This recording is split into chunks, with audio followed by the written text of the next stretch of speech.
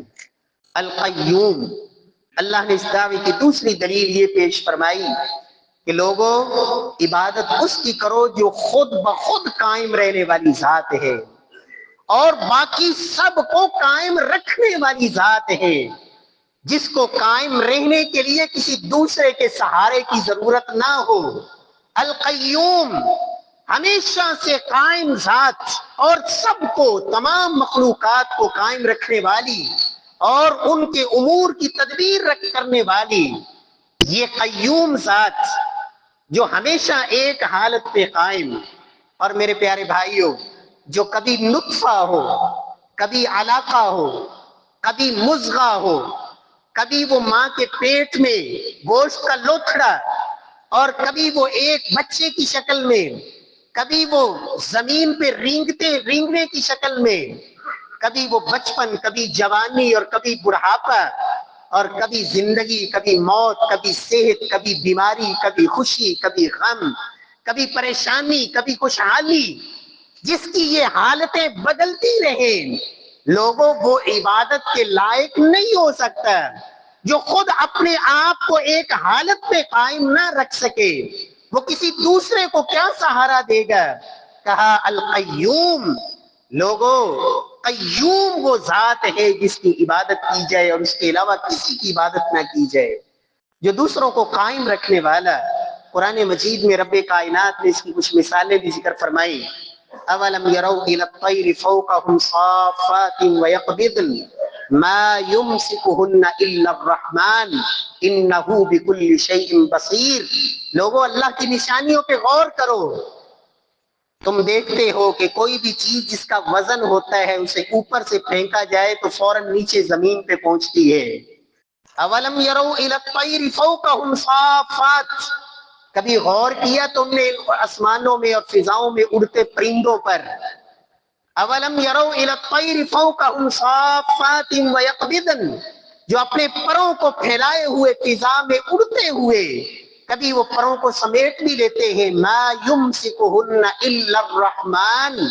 انہیں فضاؤں میں تھاما ہوا ہے تو صرف اللہ کی ذات نے، جو دوسروں کو بھی قائم رکھے۔ اور آج کے اس دور میں تو اس مثال کو سمجھنا اور بھی آسان کہ وہ جہاز جس کے اندر کتنے سارے لوگ سوار، جس کا اپنا بھی وزن، اور پھر اس کے اندر مسافر، اور پھر وہ فضاؤں میں اڑتا ہوا، کون ذات ہے جس نے اس کو تھاما ہوا ہوتا ہے؟ اللہ فرماتے ہیں لوگوں ان پرندوں پہ غور کرو، انہیں قائم رکھنے والا، فضا میں اڑنے پر طاقت دینے والا اللہ کے علاوہ کون ہے؟ ما یمسکہن الا الرحمن۔ رب کائنات نے دوسری مثال پیش فرمائی، ان اللہ یمسک السماوات والارض ان تزولا ولئن زالتا ان امسکہما من احد من بعدہ۔ اللہ فرماتے ہیں لوگوں اللہ ہی وہ ذات ہے جس نے آسمان اور زمین کو تھاما ہوا ہے۔ آسمان اتنی بلندی پر، یہ گرتے نہیں نیچے، کون ہے جس نے ان کو روکا ہوا ہے؟ یہ زلزلوں کے باوجود زمین یہ ہلتی ہے پھر تھم جاتی ہے، کون ہستی ہے جس نے اس کو روک کے رکھا ہوا ہے؟ ولا انزالتا، اگر یہ اپنی جگہ سے ہٹ جائے تو اللہ کے علاوہ کون ایسی ذات ہے جو انہیں روک سکے؟ اللہ نے چاند، سورج کی مثالیں دی، پانیوں میں تیرنے والی کشتیوں کی مثالیں ذکر فرمائی، کہا غور کرو ان اللہ کی نشانیوں پر، یہ وہ ذات ہے لوگوں جس نے یہ سارا کائنات کا نظام چلایا ہوا ہے،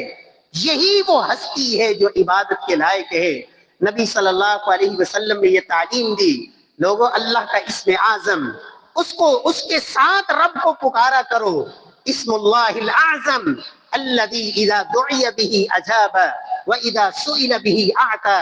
اللہ کا اسم اعظم جب اس کے ساتھ اسے پکارا جاتا ہے تو اللہ انسان کی پکار کو قبول فرماتے ہیں، جب اسے مانگا جاتا ہے اس نام کے ذریعے تو اللہ عطا فرماتے ہیں۔ رسول اللہ صلی اللہ علیہ وسلم کا فرمان ہے سنن ابن ماجہ میں، سیدنا ابو امامہ کی روایت، فرمایا یہ 3 صورتوں میں اللہ کا اسم اعظم ہے، ایک سورۃ البقرہ میں، ایک سورہ آل عمران میں، اور ایک سورۃ طٰہٰ میں۔ سیدنا ابو امامہ کے شاگرد قاسم بن عبد الرحمن فرماتے ہیں فَالْتَمَسْتُهَا، میں نے تینوں صورتوں میں غور کیا، تلاش کیا۔ یہ تابعی جو صحابی کا شاگرد ہے کہ اللہ کے رسول نے کہا کہ اسم اعظم سورۃ البقرہ میں ہے، تو میں نے سورہ بقرہ پر غور کیا، تو میں اس نتیجے پہ پہنچا کہ آیت الکرسی میں جو الحی اور القیوم کے جو اللہ کے نام ذکر ہوئے ہیں، اللہ لا الہ الا هو الحی القیوم، یہ اسم اعظم ہے، اور یہی سورہ آل عمران میں بھی موجود ہے، الف لام میم اللہ لا الہ الا هو الحی القیوم، اور سورہ طٰہٰ میں بھی یہی الفاظ وعنت الوجوہ للحی القیوم، کہ اللہ رب العزت جو حی اور قیوم ذات ہے، سارے چہرے اس کے لیے جھکنے والے اور مطیع ہونے والے۔ پیارے بھائیوں، یہ وہ اللہ کا اسم اعظم الحی اور القیوم، جب رب کو اس نام کے ذریعے پکارا جائے تو اللہ رب العزت پھر انسان کی دعاؤں کو قبول کرتے ہیں۔ یہی وجہ ہے رسول اللہ صلی اللہ علیہ وسلم کے بارے میں سیدنا انس فرماتے ہیں کان اذا کربہ امر، جب بھی زندگی میں محبوب کبریا کو کبھی کوئی پریشانی آتی، آپ فرماتے یا حی یا قیوم برحمتک استغیث، اے ہمیشہ زندہ رہنے والی ذات، ہمیشہ قائم رہنے والی ذات، برحمتک استغیث، تیری رحمت کا میں محتاج ہوں، میری آپ مدد فرمائیے۔ نبی صلی اللہ علیہ وسلم اللہ سے یہ دعا کرتے، اور صبح و شام کے اذکار میں بھی نبی صلی اللہ علیہ وسلم نے یہ دعا سکھائی، لوگوں صبح اور شام اللہ کے اسم اعظم کے ذریعے اللہ کو پکارا کرو۔ اور امام ابن ابی العز الحنفی شرح عقیدہ طحاویہ میں یہ بات کہتے ہیں کہ اللہ نے قرآن میں کہا ہے للہ الاسماء الحسنى فادعوہ بہا، اللہ کے اسماء حسنہ کے ذریعے اللہ کو پکارا کرو۔ فرماتے ہیں اگر اللہ کے جتنے اسماء حسنہ ہیں ان کے معنی پر غور کیا جائے، ان کی گہرائی میں جا کے ان پر غور و خوض کیا جائے، تو اس نتیجے پہ پہنچتے ہیں کہ تمام اسماء حسنہ ان کا دار و مدار ان 2 ناموں پہ ہے، الحی اور القیوم۔ یہ اس قدر ان کے اندر جامعیت ہے۔ اللہ کے رسول صلی اللہ علیہ وسلم نے صبح و شام یہ دعا سکھائی، یہ دعا کیا کریں، یا حی یا قیوم برحمتک استغیث اصلح لی شأنی کلہ لا الہ الا انت، اے اللہ میرے تمام امور کی تو اصلاح فرما دے، تیرے علاوہ کوئی عبادت کے لائق نہیں، ولا تکلنی الی نفسی طرفۃ عین، اے اللہ مجھے میرے نفس کے سپرد ایک لمحے کے لیے بھی نہ کرنا، میں تو اپنے آپ کو نہیں سنبھال سکتا، ایک لمحے کے لیے بھی مجھے میری ذات کے حوالے نہ کرنا، یا اللہ حفاظت کرنے والا تو۔ پیارے بھائیوں، تو یہ حی اور قیوم ذات یہی عبادت کے لائق ہے۔ یہ اللہ نے 2 دلیلیں، 11 دلیلیں اس آیت الکرسی میں اللہ نے ذکر فرمائی۔ اللہ لا الہ الا هو الحی القیوم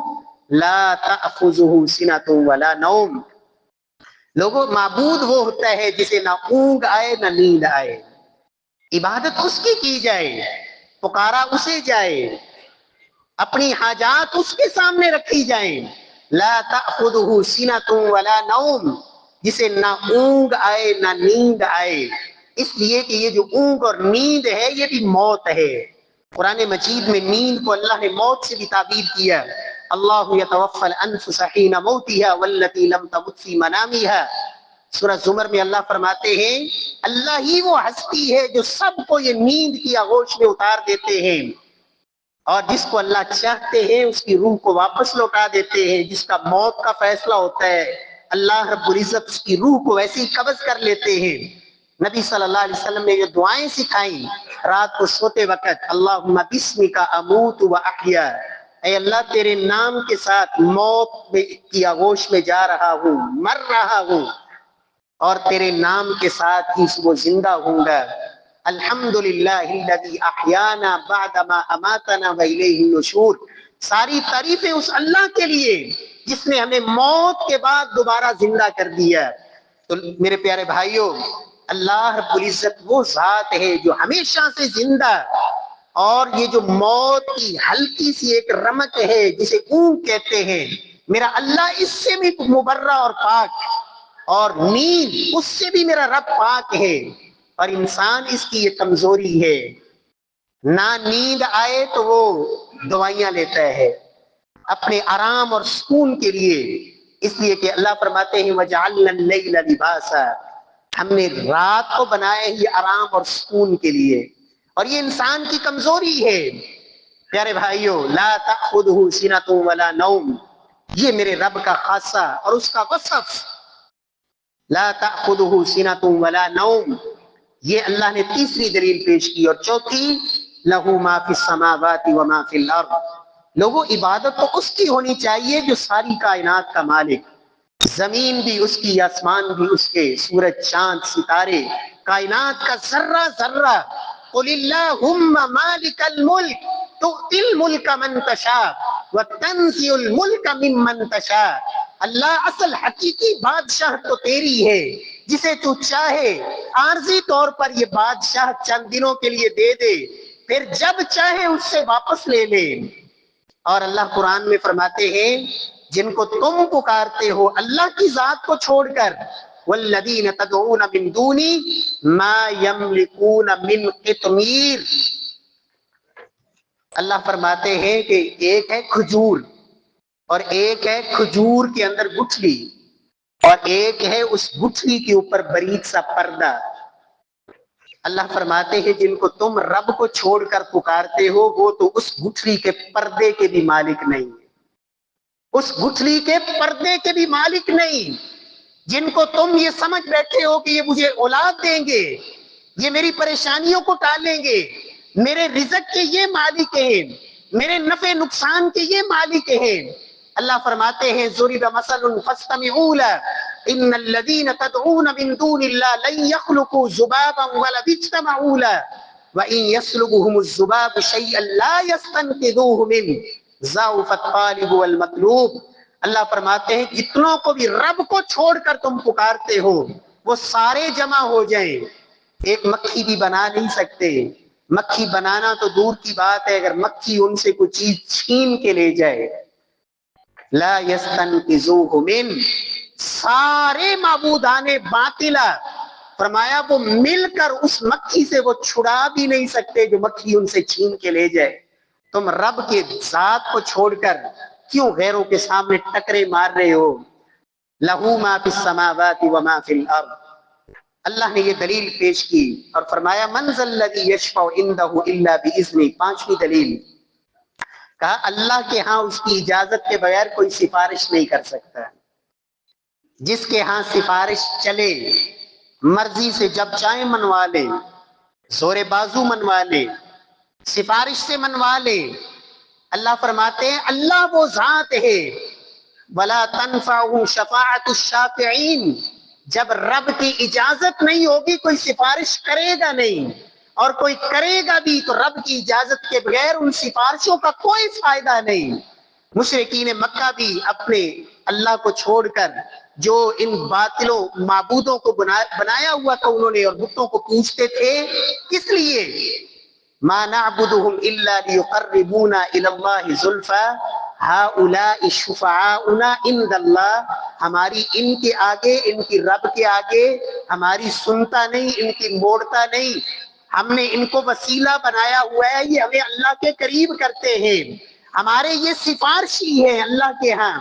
ہم نے ان کو سفارشی بنایا ہوا ہے۔ اللہ فرماتے ہیں کسی کی کوئی سفارش اس کی اجازت کے بغیر کسی کو کوئی نفع نہیں دے گی۔ پیارے بھائیوں، اللہ توفیق دے کبھی ٹائم نکالیں اور اس آیت الکرسی کو ترجمے سے پڑھیں، غور کر کے پڑھیں، اور پھر ان دلیلوں پر غور کریں۔ 11 دلیلیں رب کائنات نے اس آیت میں ذکر کی اپنی توحید کی، کہ اللہ لا الہ الا ہو، لوگوں عبادت کے لائق وہی اکیلی ہستی ہے، اس کے علاوہ کوئی عبادت کے لائق نہیں، جو ہمیشہ سے زندہ، الحی القیوم، لا تأخذہ سنۃ ولا نوم لہ ما فی السماوات وما فی الارض، من ذا الذی یشفع عنده الا باذنہ یعلم ما بین ایدیہم وما خلفہم، تمہارے آگے پیچھے کائنات کے ذرے ذرے کا علم صرف اس اللہ کے پاس ہے۔